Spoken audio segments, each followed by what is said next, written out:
Claire's chest felt tight as she sat between the two people in uniforms. What made it worse was how most of the body was covered by the outfit. She wasn't sure whether the gear counted as an armor, though Claire didn't know what else it could be. As the vehicle bounced around, it was apparent by the thick trees on either side of the car that they were no longer in the area she grew up in. "Speed up!" The woman next to Claire yelled at the driver, breaking the long silence. Understood." The man acknowledged the order, though his voice revealed his feeling of apprehension. A jerk could be felt as the car sped up. It gave the feeling of them spinning out of control and crashing into the nearby trees. "You sure about this, Gaia?" the man asked. The woman named Gaia was quiet and ignored the man. Seeing that Gaia wasn't going to acknowledge him, he just grunted and looked out the window. "Ace, how is it looking up there?" the man asked. With how he was just looking out the window, Claire was confused by his words. She heard the rhythmic whirring behind her as the person on the gun turret was turning. It was then that she realized that the guy was likely asking the guy on the turret.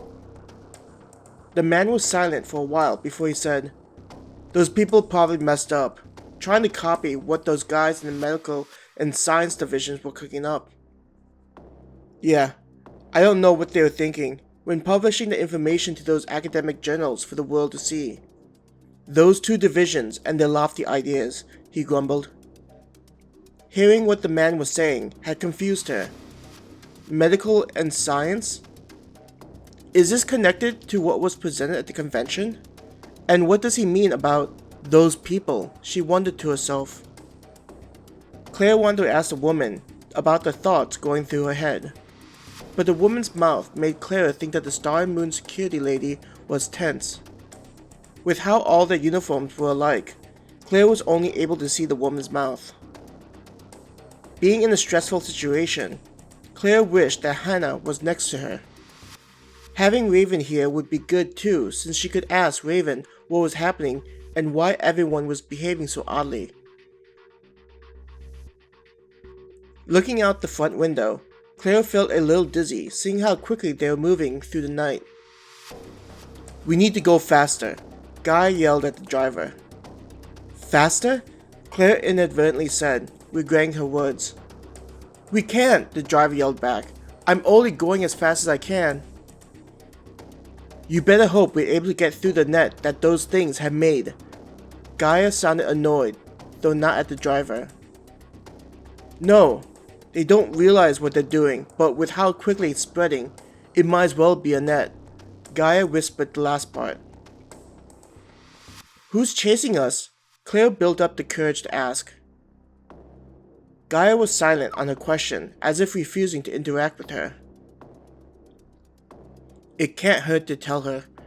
She is bound to find out," the man next to her said. "We have our orders, Jake," Gaia said. Jake snorted at Gaia's response. "There's no order specifically preventing us from telling the assets. One, there isn't any order that says that I need to tell her anything, and two, this girl isn't an asset. Her parents are," Gaia snapped. Jake sighed at Gaia's attitude. "Sorry, kid, but Gaia's the squad leader, meaning in this vehicle, she's the boss." Jake apologized to Claire. "Is my family going to be okay?" Claire asked. Placing his hand on Claire's head, Jake said, "Don't worry, kid. That's why we're here. We're not like the military, meaning we actually do and complete our assignment." "What's the Lamia Division?" Claire asked, remembering the name from inside the van. Raven had been surprised at hearing the name. Jake's right eyebrow went up slightly at hearing Claire's question. "We're the Lamia Division." He pointed to the patch on his shoulder that had the picture of a woman with a snake's tail as she held a bow knocked with an arrow. "People contact us when something bad could happen, or it already happened," Jake said. "Where'd you hear that name from?" Claire shook her head, realizing that she could get Raven in trouble. She noticed out of the corner of her eye that Gaia reacted to Claire asking such a question. Jake chuckled at Claire's reaction. Gaia, you've already made this girl scared of us. He poked fun at the woman. Instead of being distracted, how about you do your job? Gaia said. If they show up, Ace will let us know. All we need to do is follow the squad in front of us. We even have the Lamia Division scouting for us. I think you're worrying about nothing. Right, Ace? Jake joked. There are two banging sounds coming from Ace. See? Jake said, sounding nonchalant. With Ace looking out for those things, and at the rate we're going, we'll be at a destination in a couple of hours. Even though Claire was anxious about the situation she was in, the man named Jake was helping her calm down about it. She wondered if he intended to make her feel more relaxed. When she looked up at him, she saw him grinning and caused her to laugh. It's good to see you laugh. I know that this is probably a scary situation, but you don't have to worry. All of us here, including Gaia, will protect you and get you to your destination safely. Jake comforted her. Right, Gaia? Claire waited in silence for a moment before she heard Gaia said, Yeah, you'll be safe, kid. Hearing those words made her feel comforted.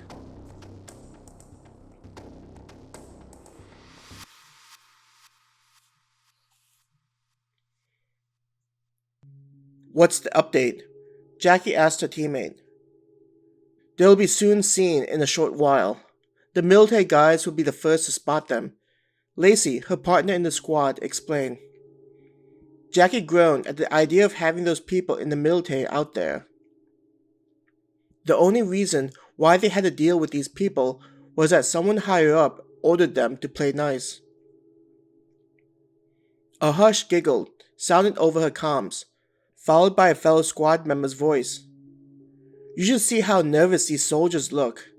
Are they crazy? They're just on the ground waiting for those things to come. Lulu, stop goofing off.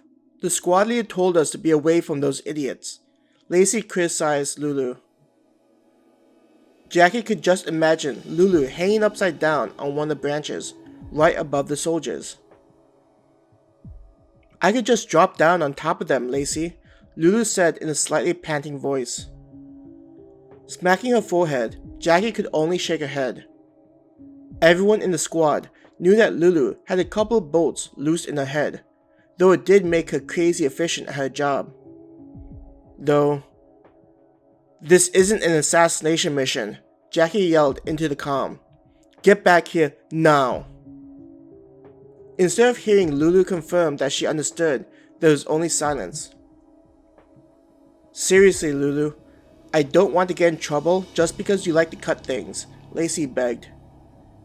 The line was silent for a moment before Lulu whispered, Sorry, I got front row seats to the show. I have eyes on the targets. Shit, Jackie said. They're moving faster than we thought. We should have had another 20 minutes before the soldiers made contact. Thinking about the situation, Jackie continued. If you're there, at least share your feed with us.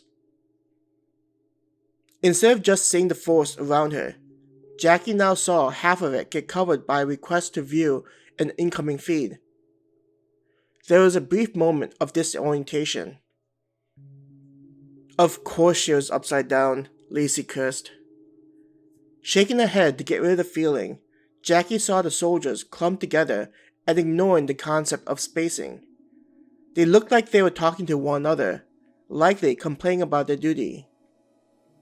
Movement in the corner of the feed made her look towards it. Hey Lulu, look over to where the movement is, Jackie told the girl. But I'm going to miss their reaction, Lulu whined. Look at how unaware they are.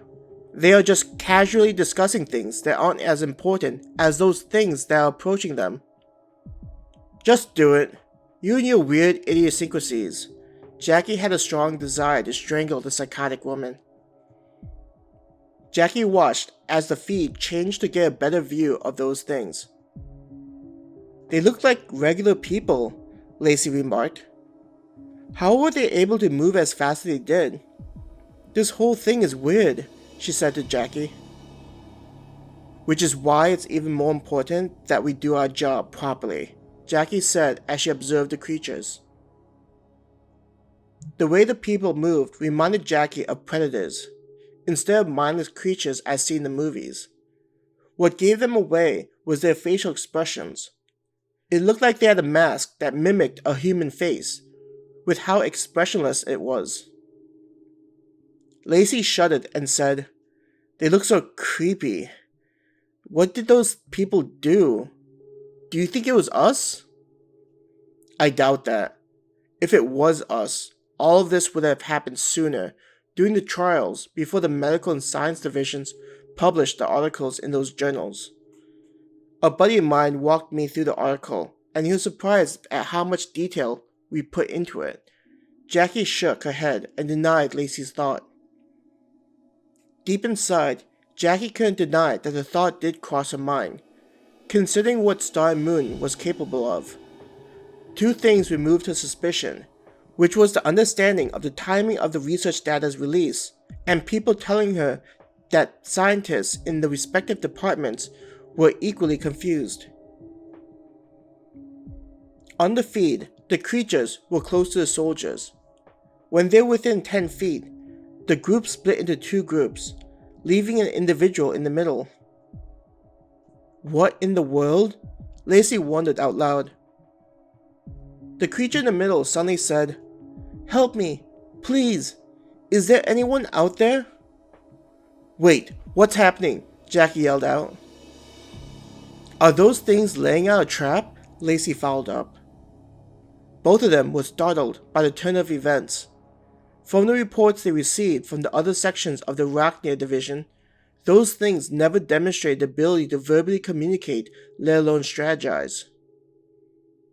"I'm impressed," Lulu giggled. "Look, one of those idiots is going to check it out." Lulu muffled her laughter as she observed the scene. On the feed, all the soldiers raised up their rifles and flashlights in the direction of the noise. By their body language, it was evident that they were surprised and frightened. The area they were in shouldn't have had random civilians walking around with the threat around them. Jackie commended them for meeting the minimum requirement of their job. It would have been worse if they had just gone towards the voice and not raised their rifle. At least they're suspicious of the situation, though she gave them deductions for being so frightened and acting like new recruits. The soldier that was checking things out slowly swung the muzzle of his gun, the beam of light illuminating the darkness. "Didn't he see the thing? The flashlight should have exposed that thing," Lacey commented as the two of them saw what was transpiring. "There isn't enough foliage to obstruct the view," Lulu added. "He's probably just stupid." Jackie concentrated on the feed and chose not to respond to Lulu's comment. A feeling inside her seemed to hint that Lacey's comment had some truth to it. The soldier should have spotted it, and Jackie didn't think the soldier was incompetent, which likely meant that the soldiers weren't able to see what the three of them were seeing. A light bulb went off in her mind. "They probably have some level of camouflage," Jackie said. "Of course. Our equipment allows us to view things so that it's unaffected by the time of day, meaning the color adjustments could hide the camouflage. It must be just enough to not be noticeable for us, but enough to conceal it from the soldiers." Lacey sounded amazed by the revelation. The soldier still didn't find the thing in front of him, the darkness cloaking the creature. "I don't feel good about this. How about we call it in?" the soldier called back to the others. While the soldier was distracted, the creature lunged from its hiding spot and grabbed the soldier's head. As the soldier was screaming in terror, the being dragged the body of the man into the woods. Seeing such a thing happen, the man's teammates lifted up their rifles, but due to the way the creature held on to its prey, the others were unable to get a clean shot. "Let him go!" one of the soldiers screamed. She attempted to run after the man, but the others tackled her to the ground. Watching the feed, Jackie could see that the woman was blessed in strength, her teammates barely able to restrain her as they tried to talk her down. Jackie listened to the woman cursing them and the monster, screaming in anger at having to watch not able to do anything.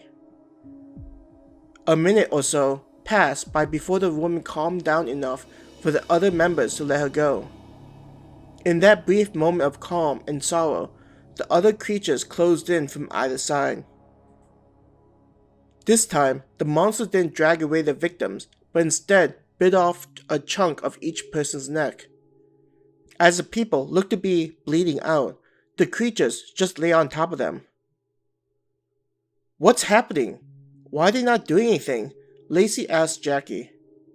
With the training they received, Lacey revealed the feeling of terror beginning to emerge from deep inside. "Want me to do anything?" Lulu softly asked, a welcome distraction for both Jackie and Lacey. Jackie was about to suggest the next course of action, but the words were soon lodged in her throat. "Why are those things just standing there and looking at me?" Lulu asked.